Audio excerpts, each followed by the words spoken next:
As you may or may not know, my wife and I just got back from Vegas. It was a great trip. We ate, we drank, we had a blast. But then we got home and looked at the credit card, and I gotta say, it doesn't matter how much fun you're having, $25 for a drink is a ripoff. Frickin' Vegas. I hate getting ripped off, and so do the lads over at Harry's. They spent years watching the razor blade companies rip people off and said, no more. Not all heroes wear capes, my friends, and they want to prove that they're legit by offering you hot dogs a $13 trial set for just $3 at harrys.com/RTG. I've been telling you about them for months, and I'm genuinely proud to have Harry's as a sponsor of this show. I wasn't kidding. The plastic, futuristic-looking crap razors you get at the store are overpriced and they're poor quality. Harry's blades are crisp, clean, and classy. They're the kind of razor you'd expect your grandpa to have on his bathroom counter. And most importantly, they work. Shave after shave, they're so smooth, they're precise. I used to go through the crappy store blades all the time, but Harry's are built to last. And they're not just better quality than the other names, they're more affordable. And they deliver. Just set your schedule, and for as little as $2, new blades, shaving creams, lotions, everything you need, right to your door when you need it. I genuinely cannot think of a reason not to try Harry's.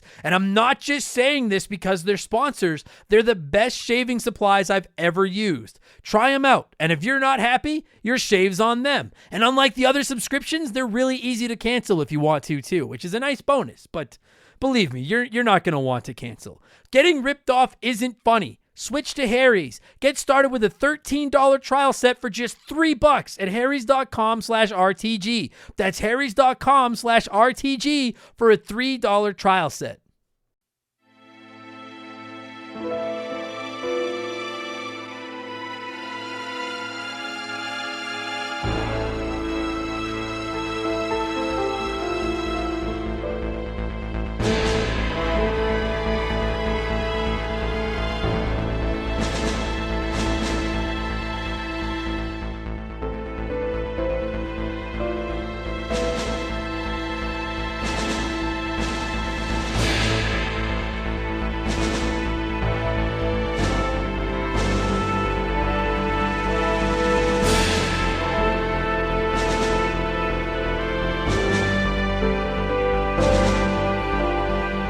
What's up, everybody? Welcome back to Remember the Game. It is my retro gaming podcast where every week a buddy of mine and I sit down and we geek out about the games we played back in the day. My name is Adam Blank. Thank you so much for listening. This week, it is episode 111, and it is finally your Resident Evil 2 episode. We have been teasing this thing for months. We finally had a chance to record it. My guest, Tyler, is a newer baby daddy, and he also works a ton of hours at his job, and I am also good at things, and it just took us forever to get this set up, but we finally got it done. And I'm not going to lie to you guys, usually we record these game chats like whenever we can, me and my guests, and then they can get filed away and sit for weeks, months, until I just feel like that's the episode I want to put out. But I know how much you guys are after the Resident Evil 2 one. Some of you have been very vocal about it, and so we only recorded it a few days ago, and boom. And in particularly shout out to Todd, longtime friend of the show, longtime Patreon, longtime supporter out in the good old land of Australia, because he has kept me honest about this episode ever since the first time I mentioned that we might talk Resident Evil 2. So Todd, this episode of the show is specifically dedicated to both you and the fine folks of Australia. I know we have more listeners out there. We're charting there. So if you're listening and you're from Australia, say hi. And this episode is for you. I've loved that. I've loved Australia ever since that episode of The Simpsons when Bart went there, and I have wanted to visit that place forever. I want to drink a giant beer, and I want to play Knifey Spoony, and I want to play with the didgeridoo, and I want to ride around in a kangaroo's pouch, and I certainly want to get kicked in the bum, but maybe someday I can convince my girlfriend to go there. She thinks you have too many spiders, and she might be right, but anyway. Listen, this is a new era for Remember the Game. I have been teasing this for a few weeks. You guys know that things are changing, and our gaming news show launches this Friday for Patreons, this Monday for the regular for the free feeds, for the regular feeds. I was gonna call you all the regular folk, but you're all, oh boy, I feel like I'm like I feel my tie tightening around my neck here. So listen, if you used to skip the intro on these shows because all you wanted to hear was retro game talk, don't skip, because now the whole thing is retro game talk and just conversational stuff. But there's no modern game news. We're gonna get into that on Friday. I don't know how long this intro is gonna go. I'll be fucking honest with you guys. This is my second time recording it because I recorded it this morning and for some reason it didn't fucking take, and I didn't know until I went to edit the podcast. I'm still kind of angry, but it was about 30 minutes, so this is going to be a longer one. But look in the description. You're going to see all of our new segments. You're going to see what we're talking about. You can skip around, go wherever you want. I don't care how you listen. The simple fact that you're listening is all that matters to me. But try all the new segments and see what you like and what you don't like, and we're all going to get through this together. With that said, no more modern game news on this show. We will be saving that. There's a little bug on my microphone. We will be saving that for Friday on our new gaming show where I'm going to be talking Microsoft, Sony, Nintendo, whatever I want. It's going to be all the modern news. It's going to be a 45 to 60-minute version of the old intros I used to do here on Remember the Game. And if you're wondering what the show is going to be called, I'm going to tell you right now. It is Game Patch. Game Patch. Just like the patches you download for games, the logo should be floating around on social media by the time you guys hear this.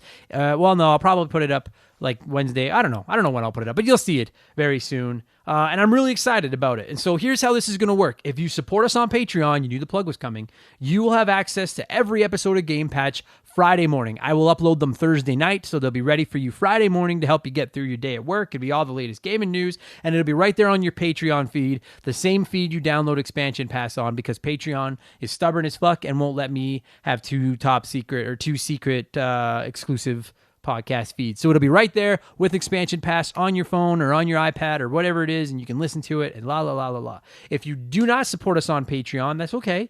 Then you can listen to it Monday. I'm not gonna lie to you guys. If you've never set up a podcast, getting your podcast on iTunes and Spotify and everything is a fucking bitch. You have to jump through a bunch of hoops. You've got to get approved by stuff. You don't know how long it's going to take. It is so fucking frustrating. So here's what we're going to do. When the first episode of Game Patch goes on to free feeds on Monday, it's going to be right here on the Remember the Game feed. Okay. So you can just check out the first episode without subscribing to anything new. It'll just show up right there and you can listen to it. Then if you want to listen to episode 2, etc., moving forward, you will have to find the Game Patch feed. Look for Game Patch on your podcast provider and subscribe to it. And I'll let you guys all know when it's active on those things, because I know it's going to take a few days from whenever I put it live. Such a fucking pain in the ass.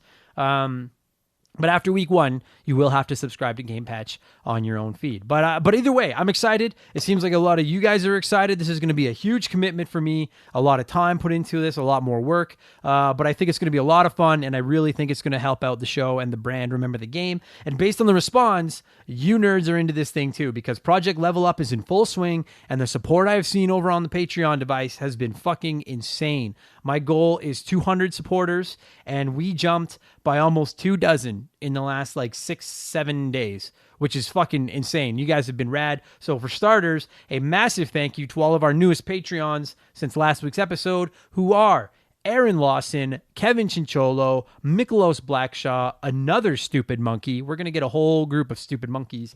The T-Word, Mikhail Hegg. I'm sorry if I'm saying your name wrong, Mikhail, let me know. Mr. Nick, Matt McLean, Miles Bring Back Retro, Brian Ransom, White Burrow, and Chris Knife 007. So thank you all so much for the support. If you would like a shout out like that, then all you got to do is pay $2. You know that the plug's coming. People have said they would pay more, but my thought is I want to keep it cheap enough for everyone. Hopefully people that enjoy it will toss me the $2 in support. At some point we may add another tier, but I don't have enough to offer you in exchange for your money at this point. $2 gets you our exclusive show Expansion Pass every Sunday. You get early access to our new show Game Patch on every Friday. You also can submit comments and questions to all 3 podcasts while I'll be reading throughout the show. You're about to hear a whole bunch of comments because I'm going to read a ton of them. You can DM with me. You can vote for the games we cover. And when we hit 200 patrons, I will send everyone that makes up that number a Remember the Game lanyard and a personal handwritten thank you note. That is at least a $3 value for only $2. Patreon.com/Remember the Game. Please consider it. You might think your $2 doesn't help. It doesn't matter. It really fucking does. And you might think Adam's rich and he doesn't need the money. I really fucking do. So that's all. Also, before we get into retro talk, and the plug isn't going to be this long every week, but I obviously have to lay the groundwork for the new show. I'm on Twitch now. I don't have a regular Twitch schedule yet. My plan is to start posting a schedule Monday morning. You may have seen the one I posted this week. It didn't have my Twitch schedule, but my plan going forward is every Monday I'm going to post a schedule on all our social media, which is going to show you the podcasts for the week, what we're going to cover on those podcasts, and what times I will be on Twitch. My plan is to get on there 4 or 5 times a week, sometimes in the afternoon, sometimes in the evening. I'll try to switch it up so that no matter where you live, maybe you can pop by and say hi. I'm primarily going to be playing retro stuff, including the games we're going to be covering here on the show, but sometimes I'll just be playing Mario Kart or Tetris or whatever the fuck it is that I feel like playing. Thanks to everyone that came by our stream Monday night. We're still in the learning process, working out the kinks, but we had a few internet hiccups, but we're getting there. We're getting the bugs worked out. I'm completely new to this. I'm learning. It's really fun chatting with you guys. I love interacting with all of you, so follow me. I'll follow you back. Come by and say hi whenever you want. Go to twitch.tv, and then my login is member the game, not remember, as somebody already has that. It's member the game. Follow me. I'll follow you back. We'll be Twitch friends, and you can watch me play games, and more importantly, you can just chat with me in the chat, and I'll talk back to you, and we'll all have fun. Some of you have asked if I'm going to activate subscriptions over on Twitch. I don't know exactly what they are, so no. At least not yet, but I might. I might look at it. Listen, guys, like I have always taken pride in being honest with you guys. And here's the thing. I feel bad asking for money, but it is kind of my job now. And if I'm sinking this much time and this much money into this, I have to try to grow this thing as a business. So I'm still leaving it at $2 to get a hold of all the podcasts and everything like that. But I may look at subscriptions over on Twitch later for like exclusive streams or maybe Q&As or something. I got to figure out what I can do with it. It does have donations open where you can donate to the PayPal. It's on Twitch, but do not feel like you have to. It says it right there on the page as well. Just toss me a follow and come say hi. That's all I ask. And if you want to donate, I'm totally appreciative and not going to argue with you, but all I want is a follow and a hello. That's all I'm looking for. So that's what Remember the Game is. You guys are rad. Thank you so much for supporting the show. We are, as I say this, at 106 of the 200 Patrons I need, which is fucking 20-some more than we were at a week ago. Fucking excited. Let's get into the brand new intro for Remember the Game. And listen, I'm sure this intro is going to go through some growing pains. If you watch any show or any podcast you listen to, the early seasons to the later seasons just kind of flips around and people change how they do stuff.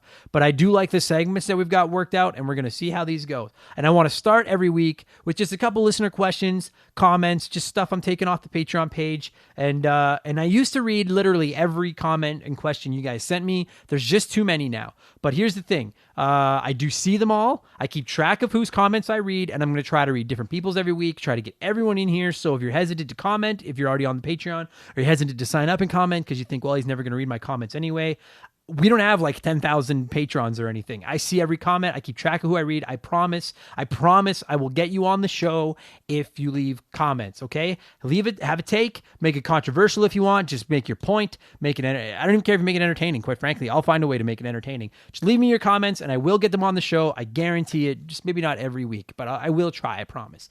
Plus, we do a monthly Patreon Q&A where I answer every question I get. I don't care if it takes 3 hours. I answer everything. So we're gonna call this is our warm-up segment. It's like blowing in the cartridge. You know when you fire up your NES and you in the cart before you put her in. That's what we're gonna call this segment. This is blowing in the cartridge. That's what we're calling it. Let's blow in the cartridge. Our first comment came from Luca. I don't know how to say your last name, Luca. And Luca said, "What is your take on modern retro style games like Shovel Knight or Axiom Verge? Have you played many, and how do they compare to actual retro games?" I fucking love them. Luca. People say that maybe it's overdone these days and the market's a little oversaturated because every second indie game has a retro art style to it, but I fucking say good. Because listen, 3D games are still evolving. They're not going anywhere. We're still getting them. You don't have to worry about that. But these indie games are keeping that two-dimensional 8-bit, 16-bit retro art style alive. And I fucking can't get enough. They sell well, so I'm not the only one. A lot of gamers grew up playing the NES, the SNES, the Sega Genesis, stuff like that. So we want more of these retro style games. And you got to remember too, a lot of these developers grew up playing those games, right? Kids I'm 36, and kids my age that grew up with an NES and a Super Nintendo are making these games now. So you can see the influence, and I fucking think it's rad, man. And you know what? In another 15 years, kids that are growing up right now playing stuff like Minecraft and Fortnite are going to be making games, and I'll bet you dollars to donuts that you're going to see influences from those games in the games that those kids are making down the road. So I think it's awesome. It's just them taking what they know and giving us more of it, you know? And you mentioned Axiom Verge and Shovel Knight specifically. I actually reviewed Shovel Knight on Expansion Pass a couple of months ago, and it is fucking fantastic. Borderline contender for my top 10 favorite games of all time. It's a retro action platformer. It's difficult. It's tight. It takes inspiration from a ton of games we all grew up with. It is so fucking good. And I have played Axiom Verge as well, and I really liked it. I played it on my Vita back in the day. If you haven't played that, it's like an 8-bit NES kind of Metroid game. Very primitive looking, but it's a lot of fun. It's hard, but I love Metroidvania style games, and it's cheap. If you see it for under $10, Axiom Verge has the Remember the Game seal of approval. I highly recommend it. And just quickly, before I move on, I would also like to, if you're looking for retro style indie games, another one you should have in the conversation is Celeste. I recommend that game so hard. It is a super difficult platformer. It looks like an NES game. It is fucking perfect. I adore that game. So check out Celeste if you're into those types of games as well. And thank you for blowing in the cartridge, Luca. Next comment is from Ben Busha. And Ben said, Adam, what are your favorite multiplayer games? Please have separate lists for couch multiplayer and online multiplayer. Good luck with your new podcast and Godspeed. Thanks, Ben. Godspeed to you too. I'm not a religious man, but I love saying Godspeed. I like that. That sounds nice. So thanks, Ben. Godspeed to you. I am primarily a single player gamer. But there's some for couch multiplayer, has to be wrestling.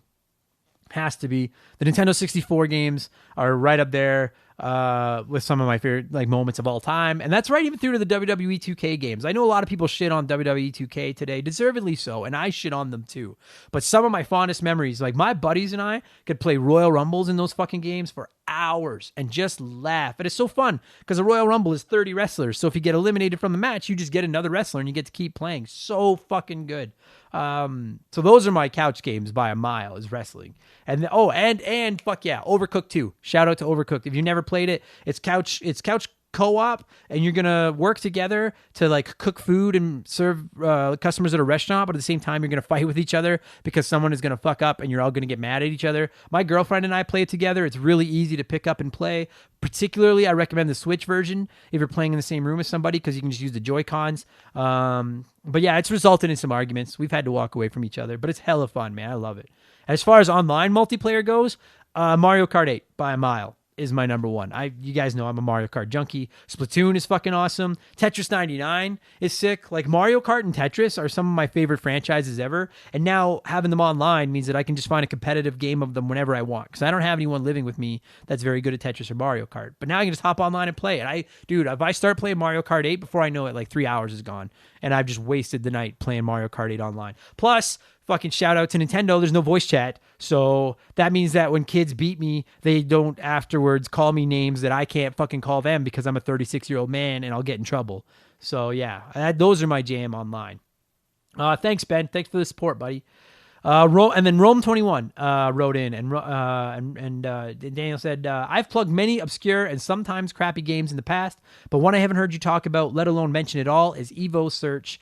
I assume it's EVO Search for Eden. Oh, I see. Evo Search for Eden for the SNES. It's a side-scrolling action RPG published by Enix, where you go through 5 major time periods with the goal of entering the Garden of Eden. You start out as a fish and do battle with various creatures, which net you Evo points. Evo points are used to evolve and change your character on the fly. All the adaptions affect your stats differently. You progress through different stages till you beat a big boss, move to the next area, the next era. The other eras being amphibians, dinosaurs, mammals, and early man. You can get multiple endings, hidden paths and stages, secret evolutions, and so on. It's an all-around great game with some interesting elements, especially for a game from the early 90s. Sadly, emulation is your best bet since physical copies are stupid expensive, and it's never been re-released that I know of. Got tons of fond memories attached to this game, and I could go on forever about it. Adam and anyone else should give it a look for sure, especially if you love paleobiology. God, I'm dumb. As much as I do. I'm reading this comment and this message for a couple of reasons. I love hearing about games that I don't know. Rome and his wife are longtime friends of the show. You can find them on Twitch at KMR_live. Check them out. And because this comment had a ton of likes from other Patreons. So obviously, a few of you know what this game is. You clearly know what paleobiology is. I I honestly don't know anything about this game or the science of paleo. I don't even know what the fuck. I assume it's dinosaurs or time. I don't know.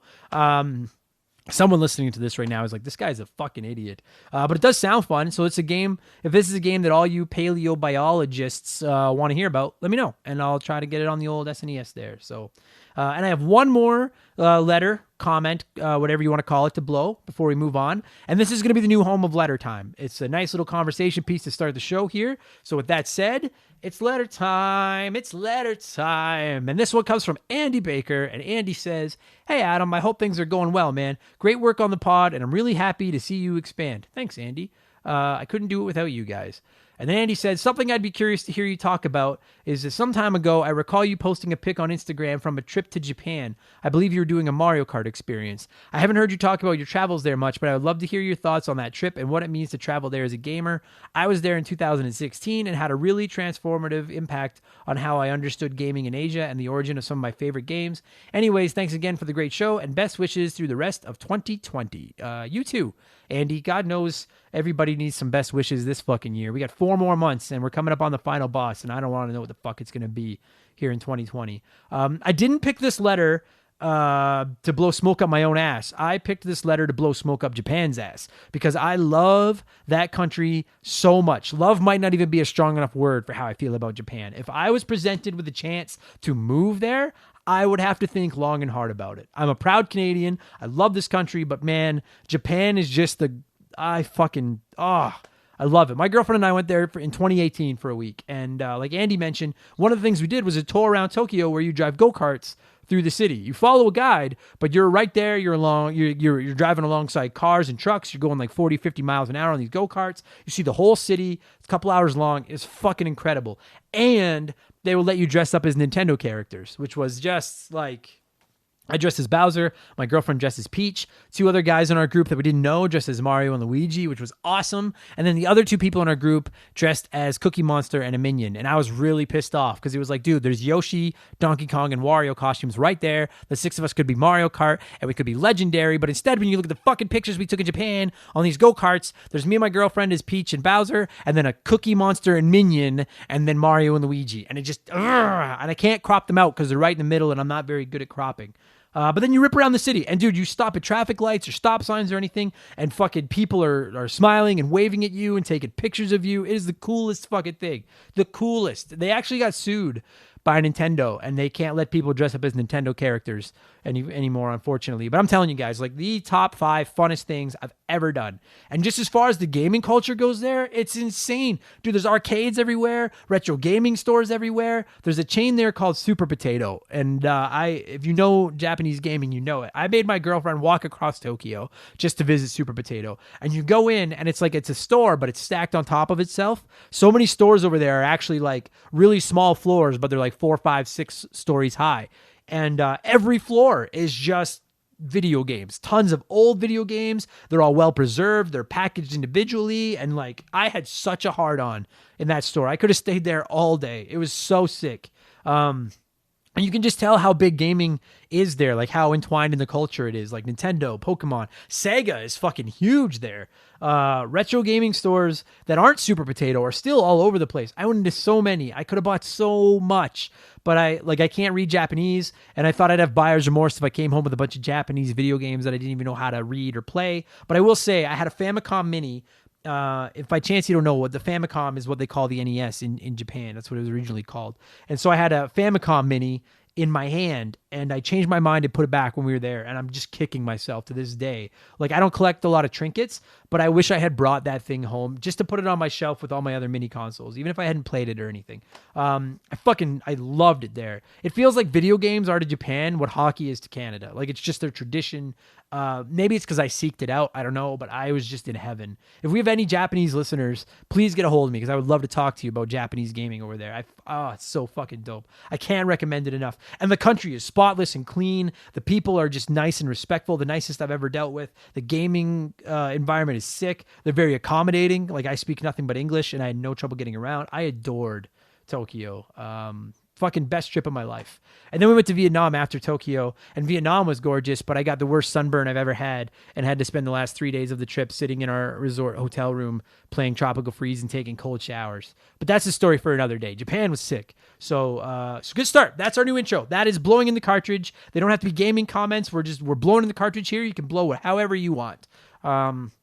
Another new segment that I want to bring to the show every week is play one, remake one, erase one. I wasn't sure how this was going to go over, and the comments and the feedback was sick. Everyone got worked up about it.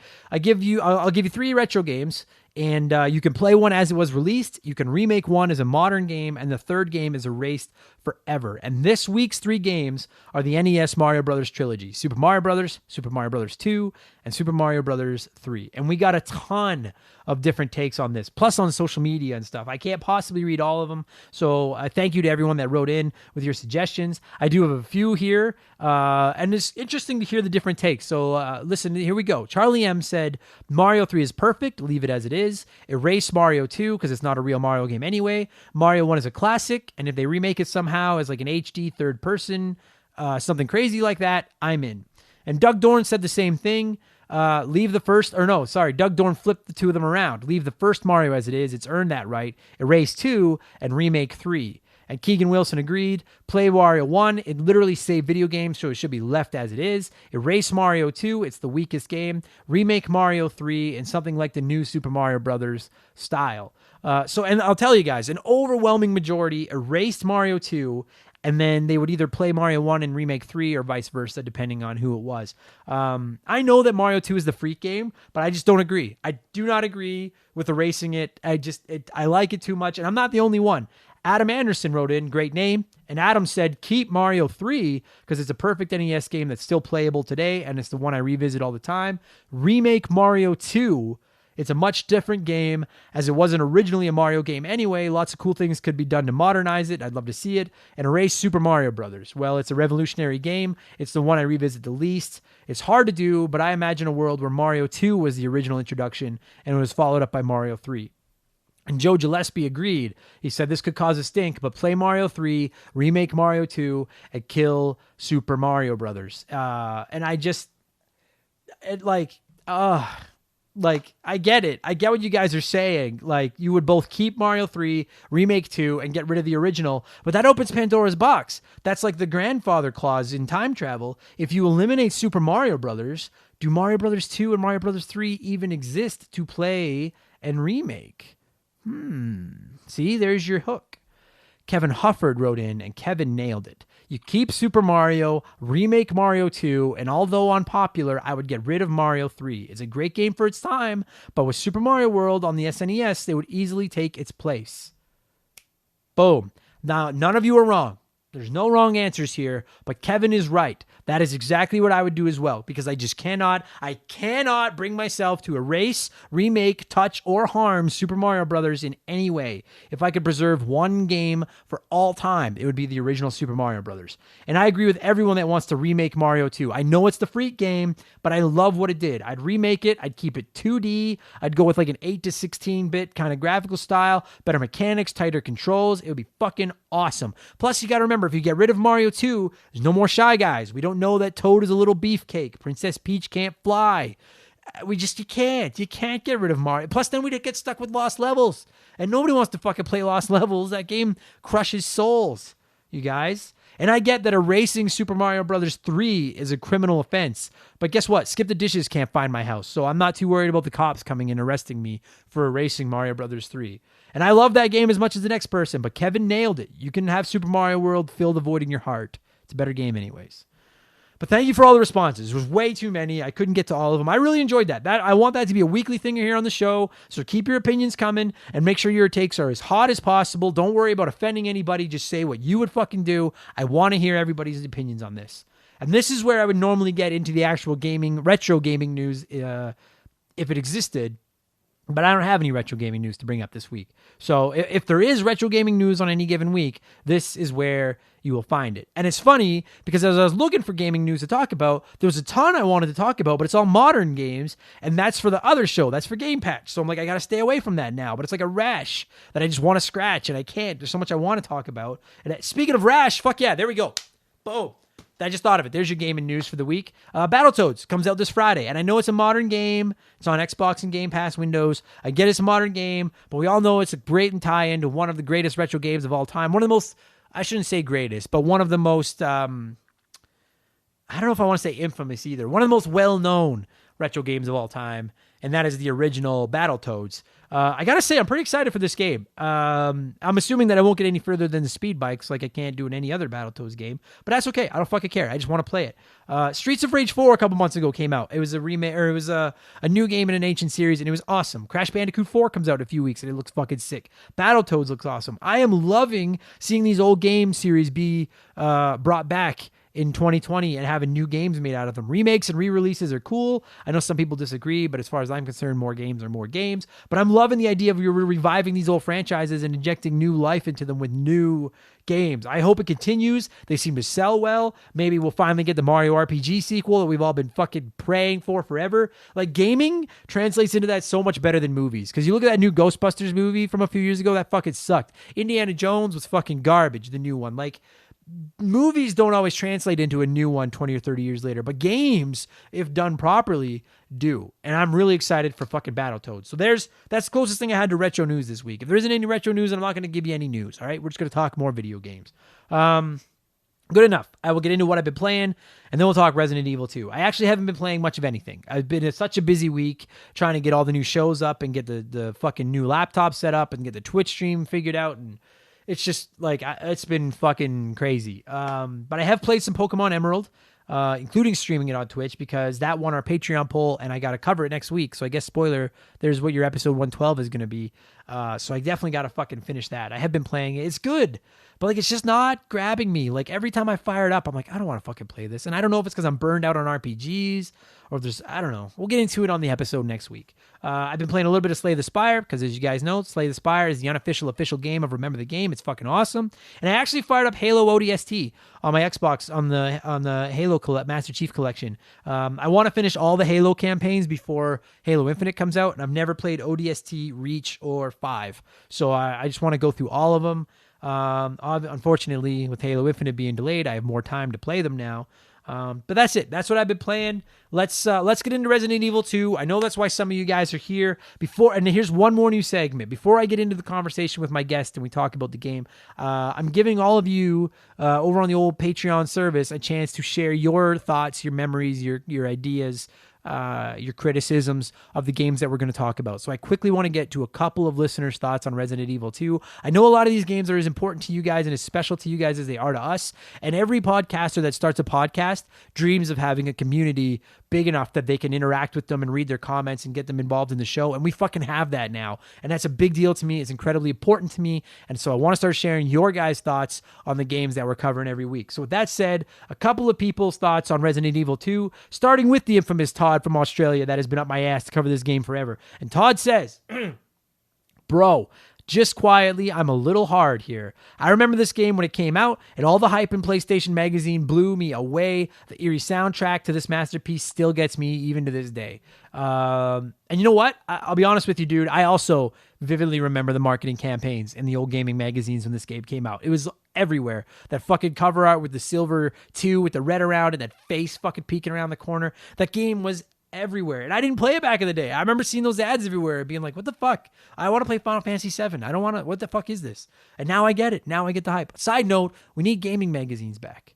We got to do an episode of Expansion Pass about gaming magazines soon.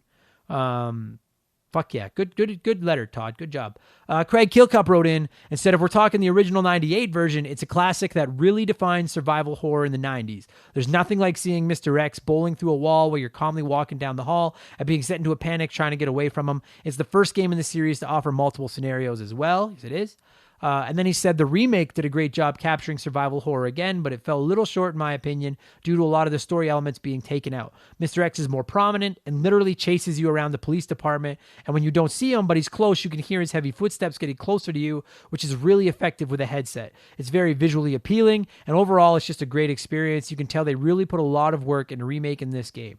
Overall, both are some of my favorites in the series. And we talk about this more in the episode in a couple of minutes. But this game, to me, one of the biggest feathers in Resident Evil 2's cap is that it's not only considered one of the best games from the PS1 era, but the remake is considered not only one of the best remakes of this generation, but just one of the best games of this era as a whole. And the fact that it is a remake is incredible. So Resident Evil 2 has become one of the defining games of two separate generations, you guys. That's sick. It's one of those slam dunk Hall of Fame first ballot fucking games. That's a huge deal. I gotta play that remake. I haven't played it yet because I'm cheap, but I'm going to. Keep hoping it's coming to Game Pass. I'm just gonna have to pay for it. And then our last comment about Resident Evil 2 comes from Wyman Brooks. I have not played Resident Evil 2, so I'm looking forward to hear this episode to hear about it. If only it had been on the PlayStation Classic. And you want to know something, Wyman? I was in the exact same fucking boat. I finally played this game when it magically appeared on my PlayStation Classic.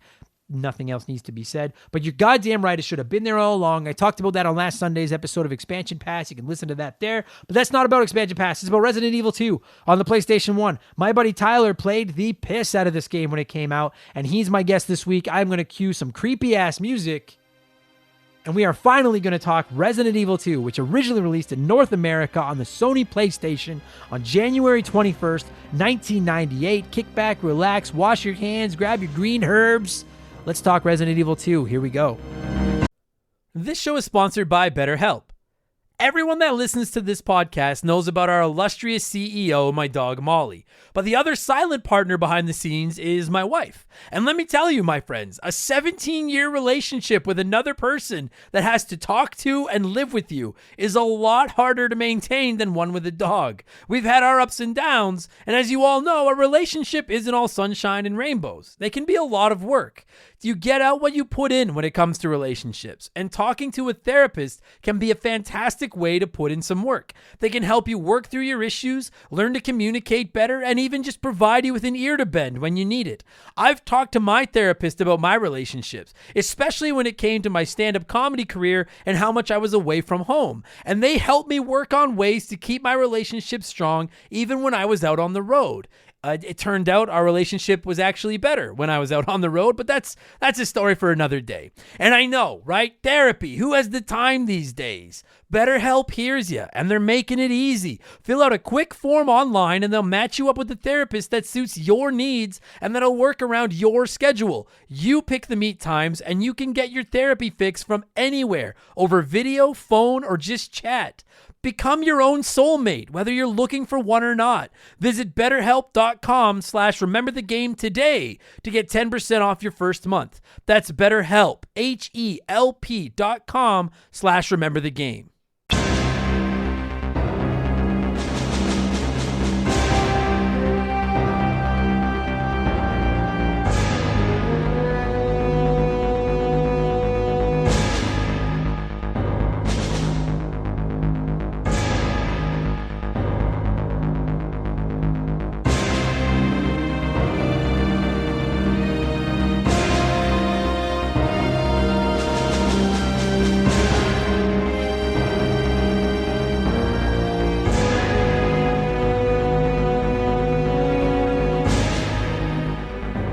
Okay, so finally, here is your goddamn Resident Evil 2 episode. So for all of you people, and I'm looking at you, fucking Todd, that have been bothering me for like 6 months, being like, where's the Resident Evil 2 episode? Here it is. And I'm telling you all right now, if it turns out that my voice recorder didn't record this or something and Tyler and I have to do it again, you're never getting a Resident Evil 2 episode. Because it's taken us too fucking long to try to set this up, and I'm not doing it again. Joining me via the telephone device is longtime guest, supporter of the show. You may remember from episode 100, my buddy Tyler, Super Dad Tyler. How's it going, buddy?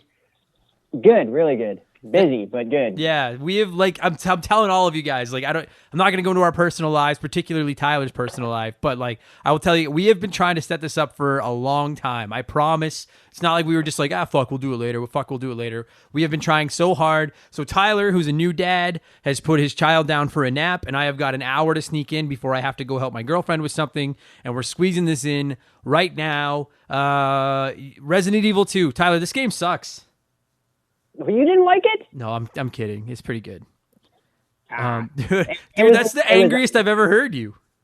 Well, yeah, I loved it. It was a vast improvement from the first one. The first one I liked, but definitely like had, just the English dubbing was bad. The fucking dialogue was terrible. But it was the tip of the spear, right? So loved the first one, but this was like, oh my God, right off the beginning, like. Yeah, I agree. Go ahead. Well, and I was gonna say, like, I had the stupid undercut, like mushroom cut that Leon had. So right away, I was like, oh, that could be me when I'm an adult. That could be Leon fighting the zombies. Oh my God. The classic bowl fucking mushroom cuts. I love it. Fuck yeah. Resident Evil 1, I like that game a lot. I kind of love that it's really campy and cheesy, like a shitty horror movie, just like we talked about when we talked about Resident Evil 1. But you're right. Yeah. Resident Evil, like, it's funny, man, because some video games, they come up with the sauce in the first one, and then the sequel, like Mega Man 2, for example, is a great example, where they just they just perfected it. And then in other times, the sequel kind of drops the ball, and you're like, well, you're trying to be something that you're not. We just want more of the same. Dude, Resident Evil 2 is like, I mean, Mega Man 2 is my go-to idea of like a second game improving on the first one. But to me, Resident Evil 2 is not just Mario 2. Pardon me? Not Mario 2? No. Although I do love Mario 2, but no.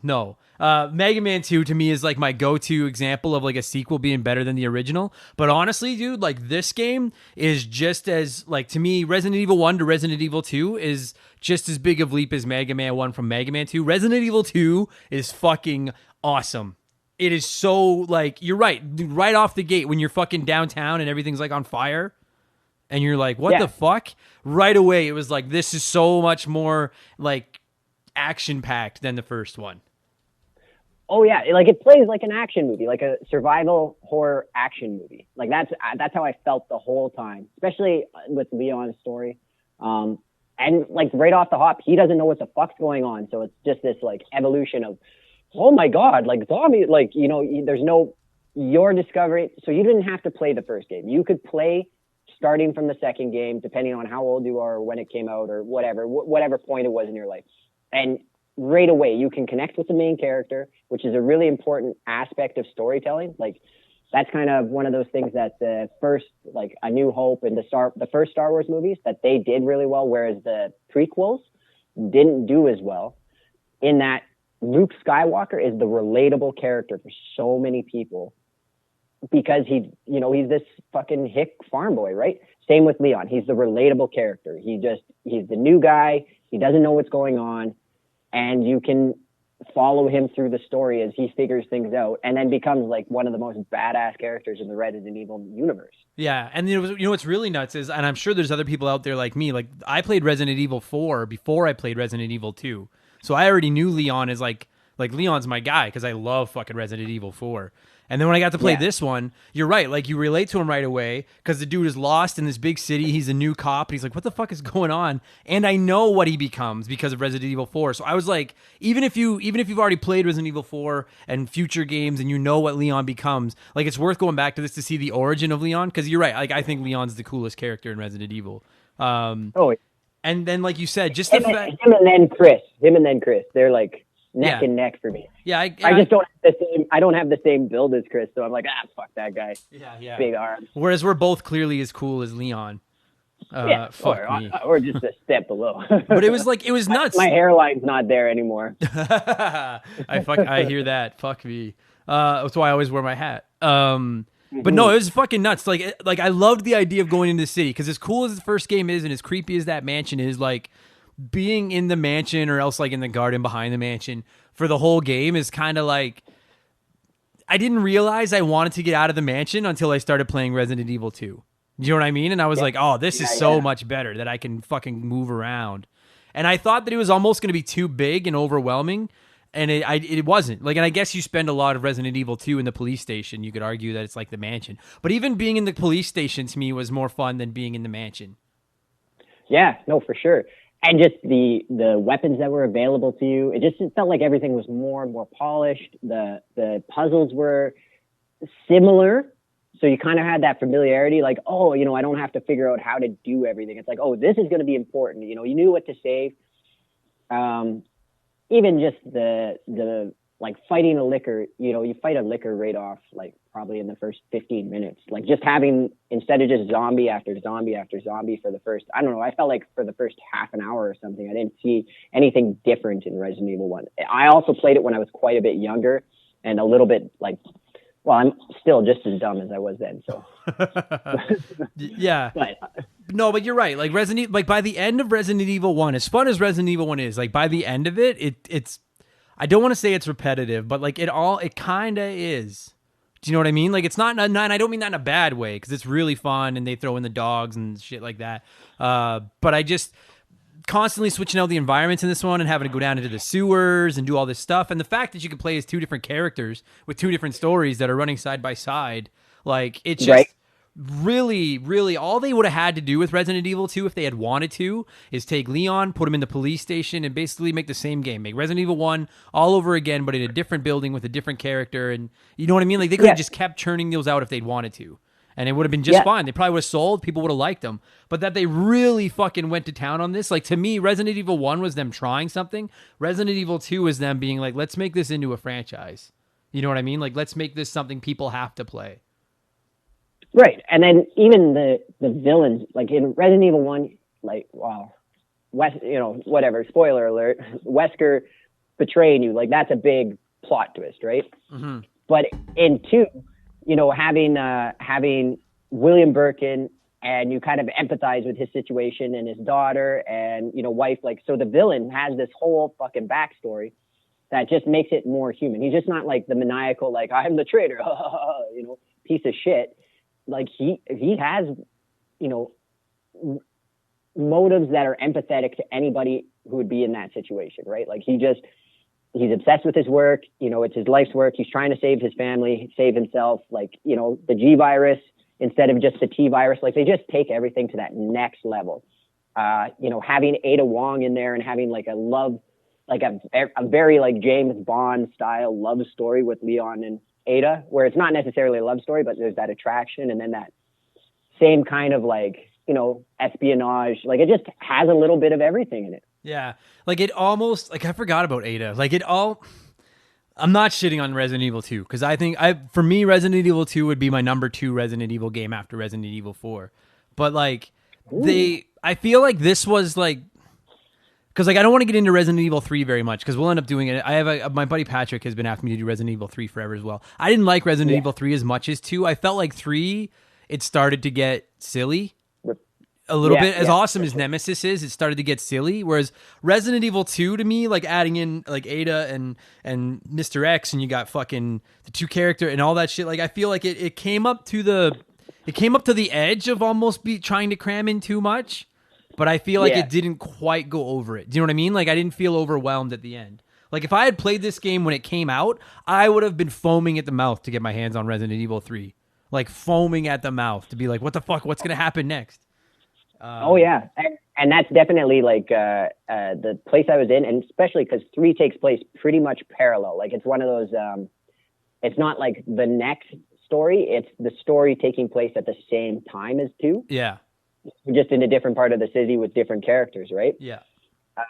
So that in itself was like a really cool bridge. But like when 2 came out, it just blew my mind. So I was so hyped for 3. And it was still, I was young enough that playing it at night scared the shit out of me because the forced camera angle is such a like unique to Resident Evil. You can't really change it around. Sometimes you're running through a hallway and you're like, fuck this hallway. Fuck this hallway, fuck this hallway. And every time you run through it, you're just waiting for someone to burst through a wall and break you through that like shock horror technique. Yeah, man. Or when you can hear something.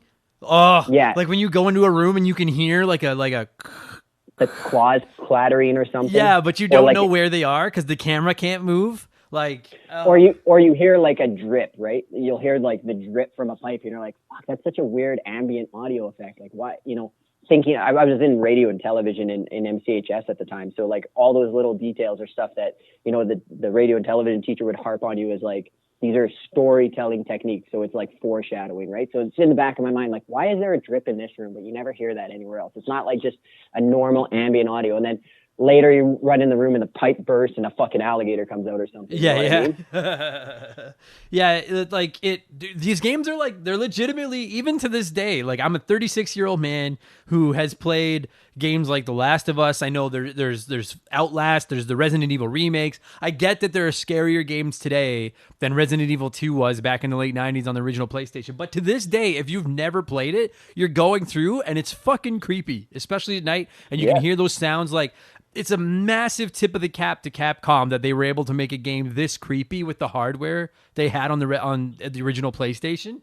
And I'm telling you, man, like anyone that listens to the show regularly knows, like I fucking shit all over games where I don't like the controls or the cameras. Like that's my number one pet peeve is bad controls and bad cameras. And I don't really like the Resident Evil controls, but just like we said in the first episode, it's such a unique experience that the tank slow, almost frustratingly crappy controls work in this game's favor and make it better.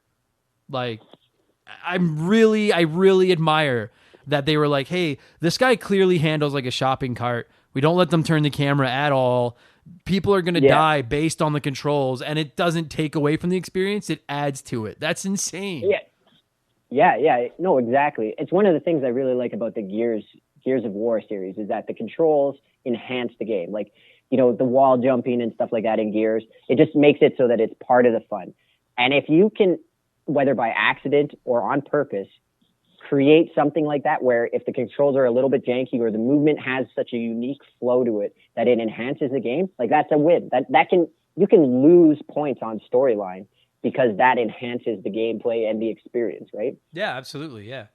Yeah, it's really, like I'm telling you, like these controls wouldn't work in 90% of games. But quite frankly, if the controls were better in Resident Evil 2, where you could turn the camera or, you know what I mean? Like, or it did play more like just a Mario 64 or a Crash Bandicoot or pick your poison of whatever.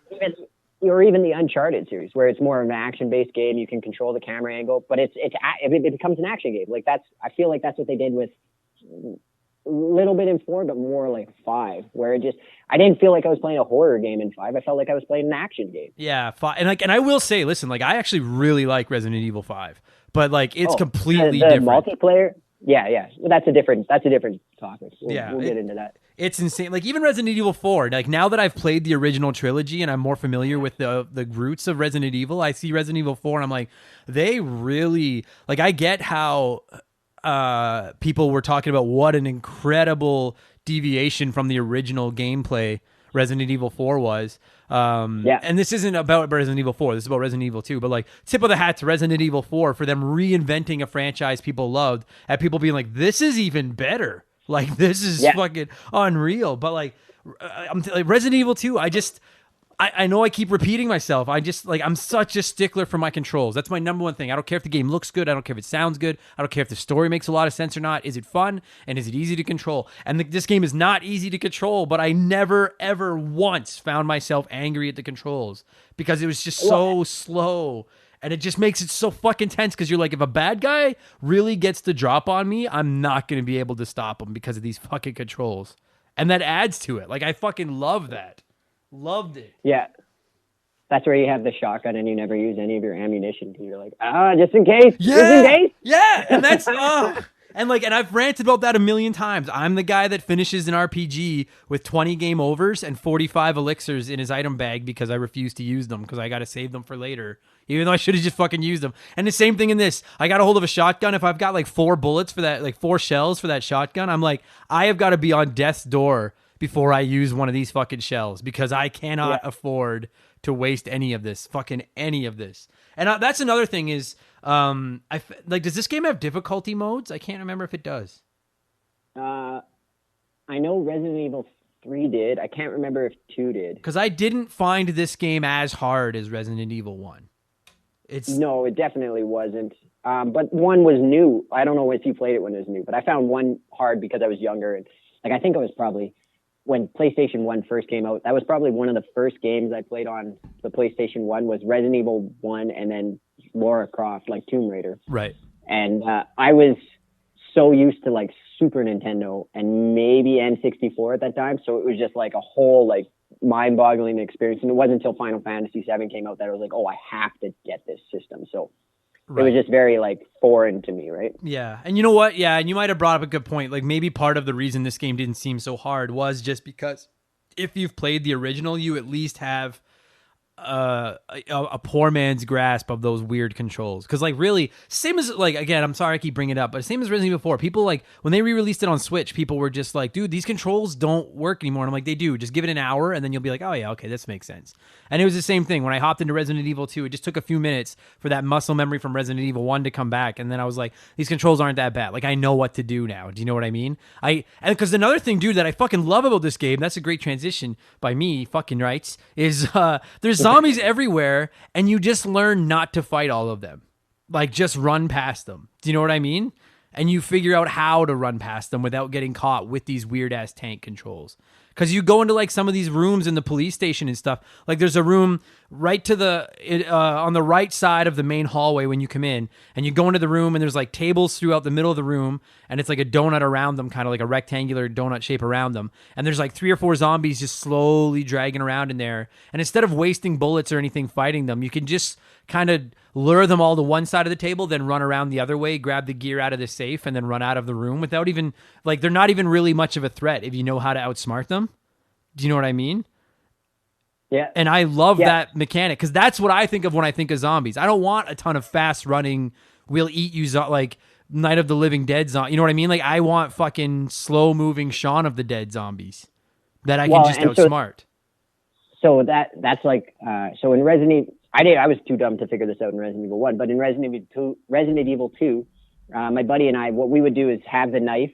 We would slash him 1 or 2 times and then like headshot him once to save ammo. So we would still fight those 4 zombies, but we had like a technique to save the bullets. And like you said, you could deal with like 4 of them just kind of by tactically moving in and, having a system. So I just quickly looked up Resident Evil 2, the original Japanese version was found to be too difficult. So a regular and a rebalanced, easier setting called USA mode was added. Really? Later, the American release. Okay, so that makes sense because I mean, I guess, yeah, come arrest me if you want to, FBI. Like, I've played this on ROM because I don't have, like, it's really hard to find the, like, Resident Evil 2, like, it's not, the remake is on most stuff, but, like, I didn't have access to the original one, so I just put it on my PlayStation Classic. And the ROM file I downloaded said USA in the name of the title. And I thought, like, well, that's weird. Of course it's USA. Like, it's an American city, right? But that makes sense now, is I got the dummy version. They were just like, you're not good enough to play the hard one. Here you go. Maybe that's why it was easy, because I played the USA version. Oh, that makes way sense. Why do we keep getting, why, here's my rant for this episode. Why are North Americans so shitty at games? Like, why do we, like, Super Mario Brothers 2? No, they're too dumb for that. Give them Lost Level, or give them that fucking Doki Doki Panic clone or whatever. And then Resident Evil 2, they're like, oh, there's no way they're going to be able to do that. And it's like, yo, America knows guns better than anybody. If there's one country in the world that you could trust with a game that has guns in it, it's the United States of America. And then by association, their little brother up north here in Canada, that's us. We don't need these fucking easy versions of everything.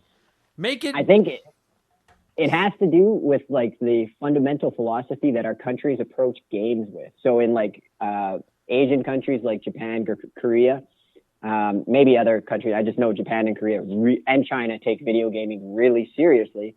And so since the like go with video games, they treated them like a competitive sport. Mm-hmm. They're the first countries to ever have that, right? Whereas we're just now getting into that. So they've always thought of it as a competitive market and always thought that they have to be harder, not fun. Right. Well, see, but now that... So like a game... Go ahead. So a game like StarCraft, StarCraft 2, I think, started introducing like moves per minute and actually measuring how fast you think when you play that game. And like the average pro North American is something like 240 moves per minute, whereas the average pro Korean is like 480 moves per minute. So like they just take it, they just naturally approach it at a higher, more competitive level than we do even though like North Americans are known for our competitiveness, Right. whereas like in sports, we're, especially the States, like they push for those elite athletes. Like that's the elite. So then with real guns, naturally. Right. Well, like, because I will say, like, I mean, I've said it many times. Like, we went to Japan a couple years ago, and I absolutely felt like I would move to Japan if I could. Like, I fucking fell in love with it there. And obviously, yeah, the gaming culture there is insane. But yeah, I guess that makes sense that they keep getting these hard. Because I'm telling you guys, and I sure hope this doesn't. I don't even know what's racist anymore. I'm trying not to, because I'm not a racist person, and this is a complete compliment. What I'm about to say is complete compliment. Like, this is just commentary on cultural sure. differences. I don't think. But you talking about how the Japanese, like, they play the harder versions of games and stuff. Like, dude, when I'm playing Tetris 99 and I get my ass beat by a guaranteed like 9 times out of 10, or if I'm playing Splatoon at night, because I don't play a lot of online games, or Mario Kart 8 online, like anytime someone feeds me my lunch, sure as fuck, it's got that little Japanese flag and then the Japanese name that I can't read because I can't read Japanese. And I'm just like, I'm always like, why are you so fucking good at all these? I'm like, why can't I beat you at anything? And it's all right, because they always get the hard versions. Want me to break your heart, too? Sure.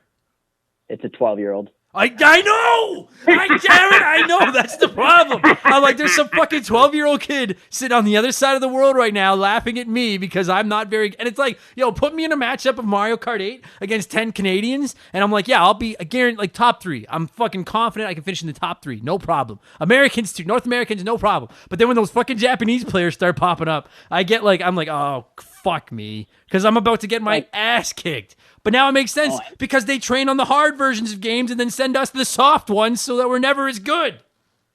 Exactly. Sons of bitches. I emphasize heavily. I fucking quit playing Smash Brothers because of that. Yeah, because they're just so good. I don't know. Well, and then, fuck. PK Fire. Fuck you, PK Fire. Fucking Ness. So yeah. So then talking Resident Evil 2. I'll ask you this. Because when I put the ROM on my PlayStation, I couldn't get the Claire file to work. Like, I don't know, it's got something to do with the ROMs, and I'm not very smart, and I just couldn't make it work. So I've only ever played through the game as Leon. But my understanding is you can play back. Try and get it. It's a whole different story. It's a whole different villain. Like, when I was talking about William, what the fuck's his name? William Birkin or whatever. William Birkin and the G-Virus. Like, that's the Claire story. Because... like, it's a totally different story. Like, Leon's fighting a tyrant with Ada Wong, and then Claire's having to fight this scientist, William Birkin, and trying to rescue this little girl named Sherry, William Birkin's little daughter. And Sherry gets infected with I think it was the T-virus or the G-virus. I can't remember which one. She gets infected, and so, like, the whole Claire story is rescuing this little girl. And Leon comes in and, like, helps Claire at one point. Like, it's just this entwined but totally different story. Yeah, and that's what, okay, because I know you're a Resident Evil 2 junkie, and I was like, there's no way I'm gonna be able to do this game justice without like a fucking a guru on the podcast, because I have only played half. But like, I've been reading about it, and they're like, yeah, you play as Leon, and then you can play as Claire, or you can play as Claire, and then you can play as Leon, and then the second half of the game is different, and both their storylines are different, and they both go into the same areas, but they go in at different times and stuff like that, right? And you can leave stuff and like items that you pick up, the other person can't pick up or something, or vice versa. And I can't remember if it was like that, because he's like, I mean, because like you play him and it's not like a multiplayer thing, so I don't think it affects it like that necessarily. I can't remember. Okay, but either way, in like, a hot minute. It's two but characters. The thing you like as you're playing as Claire, the things that are going on in Leon's story do affect what's going on in yours. So then when you go back and play the other character's story, you're like, oh, this is what he did. Yeah, right? yeah. Or what she did. So there is that crossover effect, but it's not like if I took a plant that Leon wouldn't have it. Right. And when you go to play his story, it doesn't. I don't think it affected it like that. Well, I want to like, and I may be talking out of my ass, but I want to say there were one or two instances where you come across like you could pick up one of two items or something, and then whatever one you don't take will be there for the other person or something like that. Maybe it's like a better ammo or like something, I don't know, something like that. But I think it's still in that same storyline. Like, it wouldn't be the next time you go play the game. I don't think it crossed over like that. It would just still be like, if you're playing as Claire and say you grabbed a machine gun, and you had an option to grab the machine gun or the shotgun, then Leon later in your storyline as Claire would have the opposite of what you grabbed. Yeah, that's what I mean. Is like, then if you play the game as the other person, the other item is sitting there because the person already took one or whatever. I don't know. if it worked. I But can't remember. the fact that they did this. Some nerd's gonna correct us. Oh Be yeah. like, all right. Oh yeah. There's somebody like considering the weight that there's been for this episode, somebody's losing their shit right now, which I get. That's why. Part of me loves that. I love that they put the time into putting two different because again, I know I'm going back, I'm repeating myself, but they could have mailed it in. They could have done the Leon story. This is Leon. He's a new baby cop here in Raccoon City, and he's got to figure out what the fuck happened. But they were like, hey, let's put in a whole second game as well, featuring the sister of the star from the first game, and it ties it all. I fucking get off on it when game developers go the extra mile and really put some beef on the bone and really put some time and heart and love into the games. And that's so obvious that they did it here. Do you know what I mean? They could have, I know Resident Evil 1, you can play as two different characters as well, but I love that they brought that back and really expanded on it. I'm so blown away by the quality of this game. I'm mad at myself that I didn't play this game when it came out, that I waited as long as I did. Because I think it would have been really special to have played it when it was new.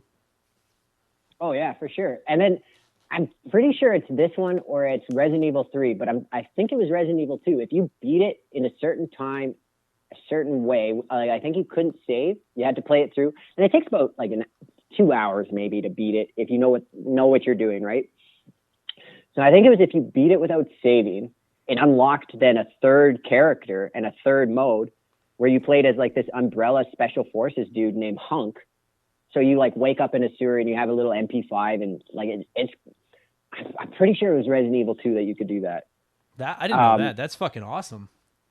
And it might be 3, and I might have just wrecked a major thing in 3. So if I did, delete this out of the episode. No, I'm not. No, fuck that. I'm leaving that in.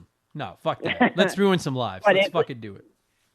But it's this whole other mini game at the end of it where and this is before, I think, the internet was really hammered out at this point and kind of not what it is now, but you could look up walkthroughs and shit like that. But this was a whole nother level to it. And then you're this elite special forces. You don't see his face. You've got the gas mask on and you have to rip through and you're trying to steal the G virus from William and get out of escape essentially. So you have this timed escape mode. It's so cool. It's just, like you said, there's just so many layers to the game.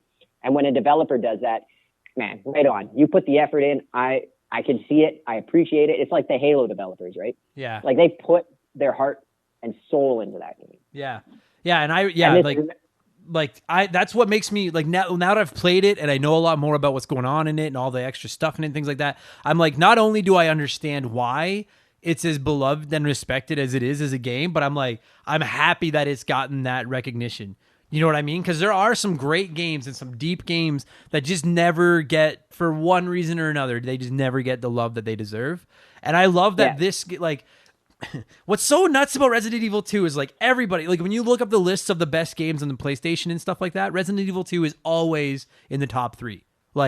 Always. Sure. The top 3 is made up of some combination of Final Fantasy VII, Metal Gear Solid, Castlevania Symphony of the Night, and Resident Evil 2. It's always some combination of those games in the top 3 or 4 games.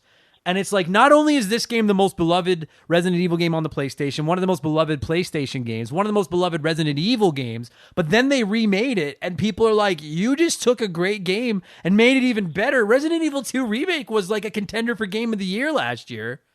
And it's And I haven't played it yet. Me neither. I know, me neither. And I'm so people are losing their shit. I promise I have intentions of it. I'm just a cheap piece of shit who has too much to play already. I'm trying to get it. I want to get another Switch for my house so that Brittany has one and then I have one. We're going to get Ark on the Switch because I love the survival, the survival building games. And I feel Ark's one that, we can both play and enjoy together, and maybe her brother will get in it. But low key, it's I want Resident Evil 2 Remake. I know, and it drives me crazy. I get the fact that game isn't on Switch by now shows that clearly they can't get it to run on the Switch. That's the only reason that it's not there. And I only have a PC and a Switch, so that's I'm not going to buy a PlayStation 4 for one game. No, right? Because I'm an adult, and that's what you do. You sacrifice things for the betterment of your household. Yeah, and your child. You got a baby. You're a baby daddy now. You got stuff to spend your money on. Yeah. But that's car seat. that's just I'm maybe this is going to sound stupid to somebody that either doesn't like Resident Evil or has never played Resident Evil, but like, and I'm telling you guys, I can't pay a higher compliment than this. Like, I put the Resident Evil, like, I know they kind of lost their way. Like, I'm telling you guys right now, Resident Evil 6 is fucking hot garbage. Resident Evil 7 apparently is fantastic. I'm too scared of it to play it.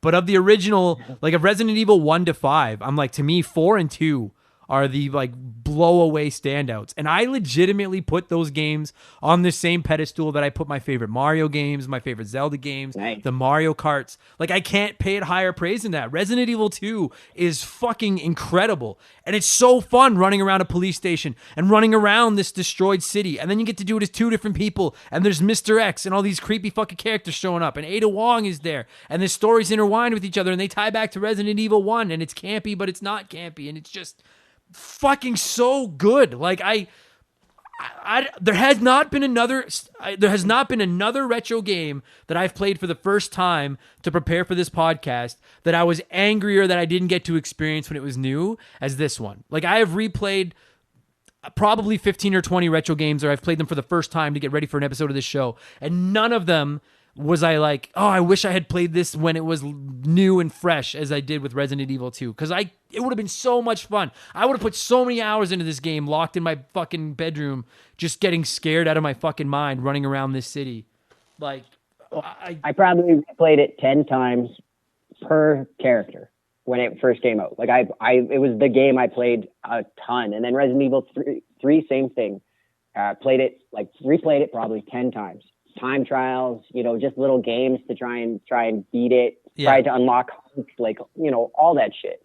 So yeah, I totally understand what you're saying, because this was a major part of like me not doing well in high school.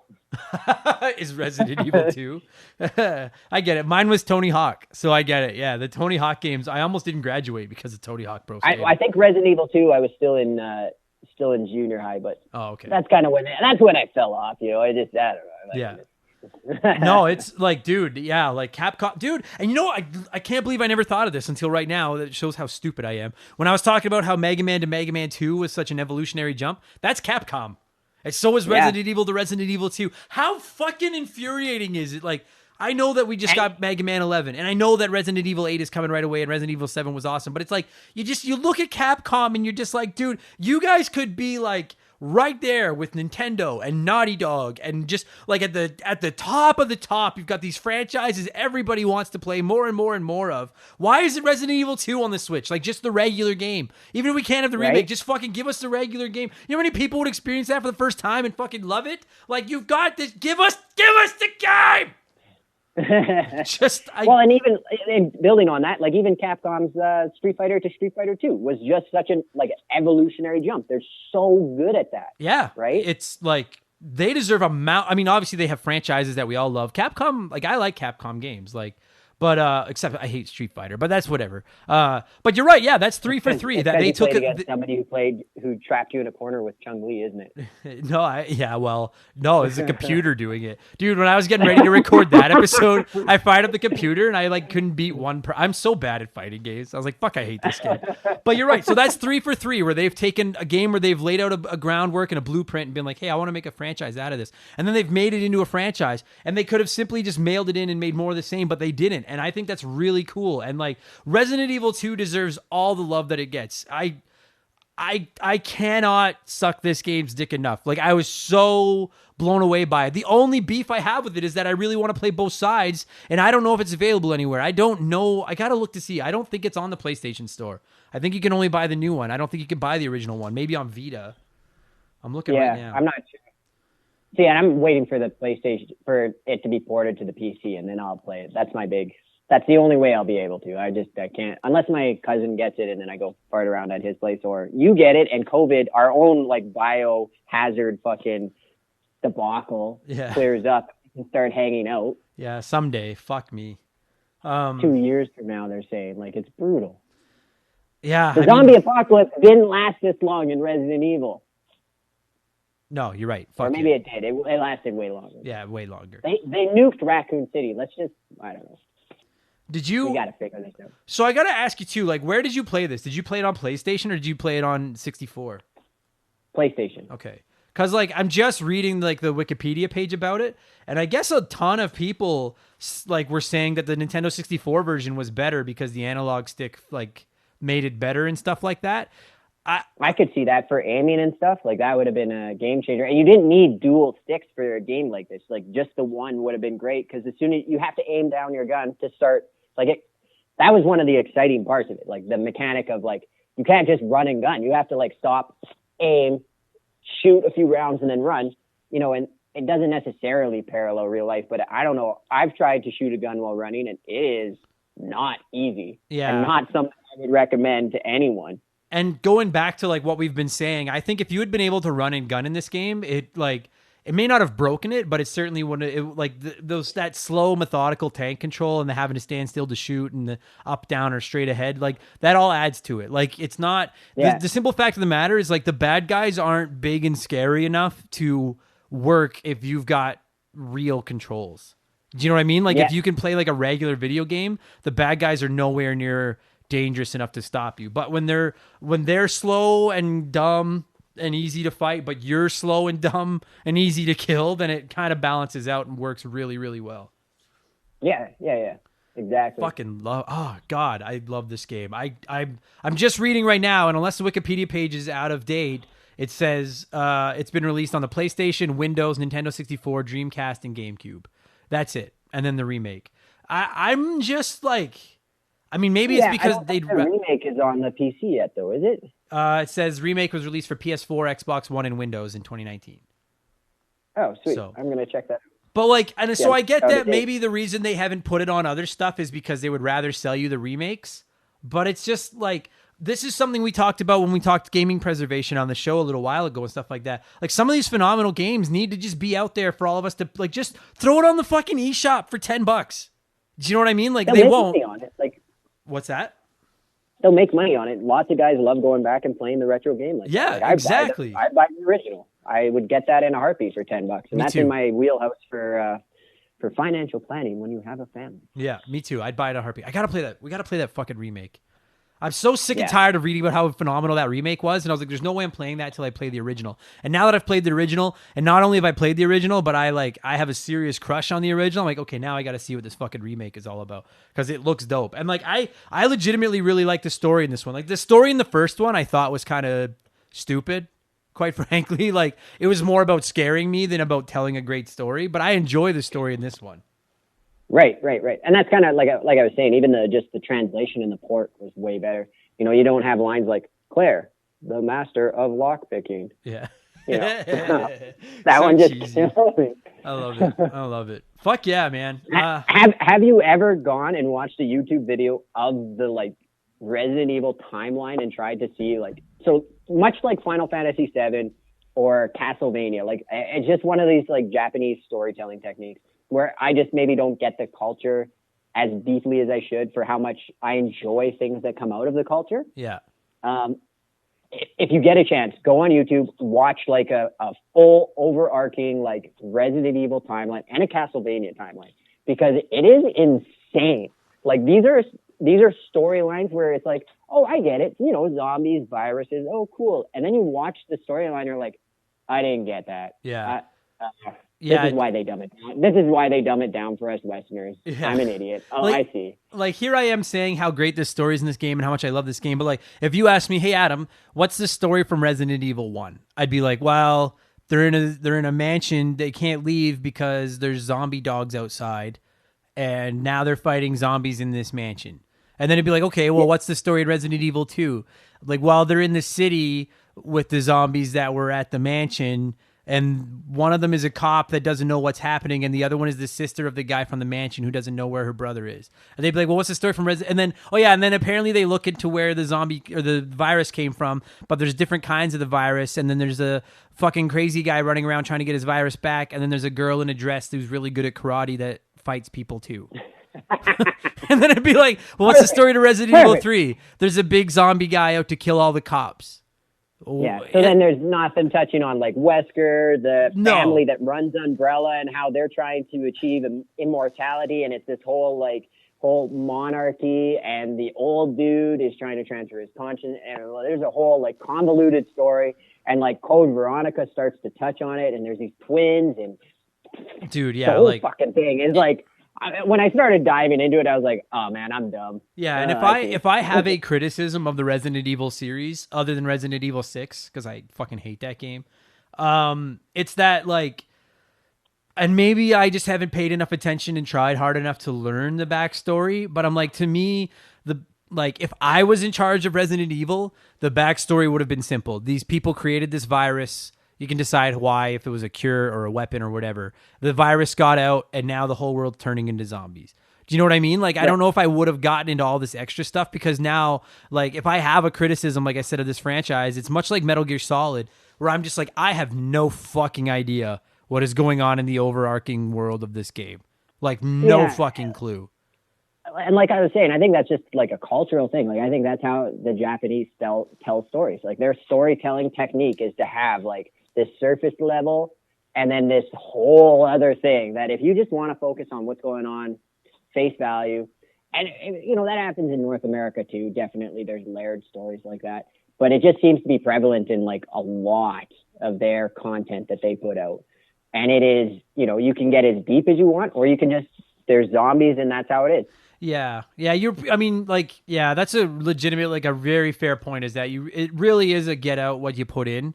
And if I wanted to learn more about it, I'm sure I probably could. Like Final Fantasy VII, I found that story fascinating, so I did more reading about it and stuff like that. And Resident Evil, I probably could, but I'm like, I just let me be scared by zombies and run around shooting stuff. You know what I mean? Like, I'm like, I just don't want to. So maybe that's not even a fair criticism by me, because if I wanted to learn more about it, I could. I just don't fucking want to, because I'm a stupid North American guy who needs easy games. So take 15 minutes and watch the YouTube on it. There's a nice timeline breakdown in it. You'll recognize a bunch of the characters and whatever, and then it just kind of, it opens your eyes a little bit. Maybe not to the full extent, but I watched that and then I was like, oh, I'm good. I know enough now that I'm dumb. Thank you. All right, I'll check that out. I mean, there's certainly criticisms other than the story. Like, I mean, I remember playing it and being like, what kind of weird fucking police station is this, where they have all these puzzles and these weird like statues and fucking like plaques that you have to go find and put into statues to open doors and stuff. Like, do you know what I mean? Like, it would certainly be easy to criticize it, be like, this is kind of dumb. It's a police station. No wonder the city fell apart. The cops couldn't figure out how to get around the police station to fucking do anything, because everything's locked behind something. But at the same time, like, the game would be shitty if you didn't have to solve those. So it's like, you can either look for realism or you can suspend your belief and have it make more sense that way. So like, I'm okay with it. I can see why people would say it's dumb, but I don't care. I think it's fun. Well, I mean, I just assume that's how all police stations are. I've never been inside of one. Yeah, me neither. Maybe that is just how they are. Maybe it's like very accurate. Yeah, I think that's true to life. Is every police station is so complicated to get in and out of, to hold the criminals in, or zombies. Yeah, they can't break out without going to the conference room, and then the room behind the conference room where the key to the safe to get the key card to open the door to get the plaque to put in the statue to unlock the other wing of the station is. Yeah, and then you have to light a fireplace, which ignites the painting above, and a ruby falls out. Yeah, and you have to find the sister ruby. Yeah, and those rubies are worth millions, but it's for a puzzle to get out of the police station, so you need those. Yeah. I never fuck me. Like, it's I love it, but fuck me. If I was a character in that game, I'd find that ruby and I'd be like, well, fuck this city, fuck the zombies, I'm out of here, I'm rich. Yeah. Good day. I did want to spend more time out in the city, like running around the burning city. But then in Resident Evil 3, pretty well the whole game is out in the city or else down in the labs. And then by the end of it, I was like, I preferred Resident Evil 2 setting. You know, I liked the police station and finding, sorry, we're going to wrap this soon. But another thing I fucking love about Resident Evil 2 is just the little nods to Resident Evil 1. Like, I know that Claire is Chris's brother, but like reading stuff like plaques that said, I don't remember what it was, like Cop of the Year or Marksman Award or something was Chris Redfield, and you find Chris Redfield's desk. Do you know what I mean? Like, and stuff like that. Yeah. I love that they tied it into the first one instead of just making them two different games. Like, they clearly had intentions of making it into a franchise with that. So, which confuses me as to why they changed it up so much with 3 and then 4 and everything. But whatever, it doesn't matter. Well, and I think they maybe, I don't know. That would be like a deep dive into what their thinking was. But 3, I felt like was still on track with everything because they just wanted a sister story with what Jill was going, almost like an expansion to 2. And I know they had like a 1.5, Biohazard 1.5 that was kind of almost like a tech demo to see what they could do. And so like, I think it was a project that maybe they were like, there was a lot of brainstorming and like a think tank on before they really polished it with the 3rd one. Oh, okay. Because I thought they took like, I don't know. I don't want to get into Resident Evil 3 very much because I really think that'd make a good episode. I liked Resident Evil 3, but I really thought like, to me, that was where they like, to me, Resident Evil 3 to Resident Evil 2 is Resident Evil 5 to Resident Evil 4, where they kind of got away from the slow tank stuff and kind of got into more of like a actiony run and gun shooting game. And I preferred it slow and methodical. So yeah, for sure. Like to me, like Resident Evil 2 is Super Mario Brothers 3 and Resident Evil 4 is Super Mario World. Like they're just, those 2 games to me are just like, Resident Evil 2 is a contender for my favorite retro games of all time list. Like I had so much fun with this game. I gotta find a way to play the Claire side. Fuck, I'm gonna look, I'll look afterwards because we gotta end this thing. But I swear, if it's on the PlayStation Network or the Xbox Store or something, and you have all been yelling at us for the last 20 minutes, yelling at your car stereo or into your headphones, being like, it's fucking right there, it's $8. It's like, I'm sorry, okay, I didn't know. But we've already established we're dumb. We don't like to deep dive. So by the time this episode goes live, it's like probably gonna be episode 111. You guys know by now. All right, we don't know what we're doing. That's not what this is. Go listen to Retronauts. If you want fucking smart, if you want smart, arrogant fucking podcast hosts, go listen to that. If you want stupid, arrogant podcast hosts, and fucking stay here and listen to us make idiots of ourselves. Yeah, the new tagline for Remember the Game, the blue collar gaming podcast. Yeah, fucking right. Goddamn right we are. And we always play the dumb versions of games. So yeah. Tyler, before we score this thing and you go back to being a super dad and I go and get yelled at by my girlfriend, do you got any closing thoughts before we wrap this up? Love the game. Still one of my favorite. Holds a special place in my heart. Past that, like, and it to this day scares me. Like, I don't have a negative thing to say about this game other than the fucking doors. They didn't get rid of that. I love the doors. That fucking and you gotta wait. I fucking love that, man. I think that's awesome. I just wanted to skip it because after like 30 minutes, I'm tired of it. Yeah, but that's the load screens, baby. That's like, so many games do that now, and I never even realized it until recently that that's what games are, like Final Fantasy VII Remake, where you're creeping through like an alley and you're like leaning against the wall, shuffling through. That's clearly just a load screen. And that's what these were. They were load screens. I love it, because every time you go to an area for the first time, you watch the door open and you're like, oh, I hope there's something good on the other side. And then as soon as the game reloads, you just hear the fucking click, click, click. And you just like, son of a bitch, something's coming. That's fair. I never thought of it. It still pisses me off, but I'm rad about it. So we got to score this thing. I've been looking for a number because we're obviously not going to score it out of 2. That's no fucking good. It says that they 2 out of 2. 2 out of 2. It says that it shipped 5.7 million copies. So on a scale of 1 to 5.7 million, what would you score Resident Evil 2? A 5.6 million. Right. My only criticism is the door thing. It was so innovative with the 2 stories and just everything about it I loved. You know, even like you said, the shitty controls added to it. Like there's nothing that took away from it. The music added to it. It added to the scares. Like it was a perfect combination of video game and horror in my mind. Yeah, fucking right. Yeah, I'll give it a 5.5 million. Like I fucking adore this game. Like I'm telling you, dude, when this podcast launched, I was pretty sour on the original PlayStation. And the more I go back and play those games, sure, they don't look very nice, but the more I go back and play them, the more I'm like, this was a goddamn good video game console. Like, and I mean, like I've played Spyro for the first time since I did this. I played the Resident Evil games for the first time since I got this. The Crash Bandicoots. Like it was a contender for like SNES. PlayStation 1. Those are my top 2 consoles. And then PC below it because, like, PC, I got Fallout for the first time on PC, StarCraft, Diablo. Like, I'm a big Blizzard guy. And all those Blizzard games, man, they hit it for me, right? Yeah. Yeah, there's a reason, like, I'm a Nintendo fanboy, but there's a reason the PlayStation kicked the Nintendo 64's ass. And I like the Nintendo 64 enough, too. But, like, man, there's so many good games. And, like, honestly, like, it's just got me wanting to play more. Like I said, I played the original trilogy of these, Spyro, Medieval. I just played for the first time and fucking loved it. Oh, nice! That's a classic. Yeah. Like I can't wait. I gotta fire up a Tomb Raider, and like I'm really smitten with the original PlayStation, and this I'm might be the gonna best it lend you- has. I'm gonna lend you my gaming laptop, and I'm gonna load a bunch of the retro Blizzard games, the original Command and Conquers, and so we can start talking about some of those because they're on the same level and they're from the same era. The original Fallout, shit like that. Oh, I fucking love it, man. I love retro games. Like, this is why I don't want retro games to ever just go away. This is why we got to keep finding ways to re-release these games. People complaining about re-releases on systems all the time. If we don't keep getting re-releases, a bunch of these games are going to die forever, and that would be a goddamn tragedy. So everyone should play Resident Evil 2. When and if we open the Remember the Game Hall of Fame, this will be on the ballot for the first induction class.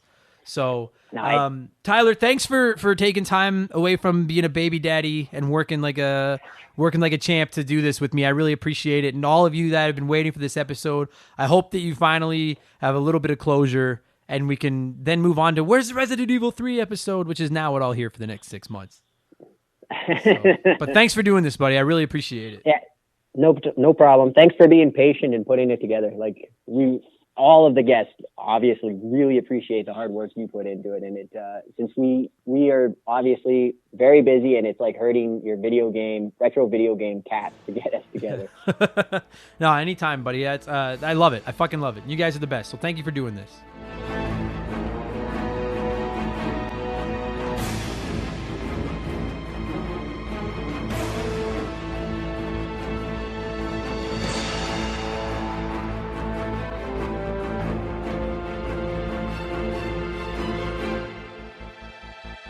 That's going to do it for this week, Tyler. Thank you so much for giving me a call and talking a little Resident Evil 2 with me, and to every single one of you listening to these words right now.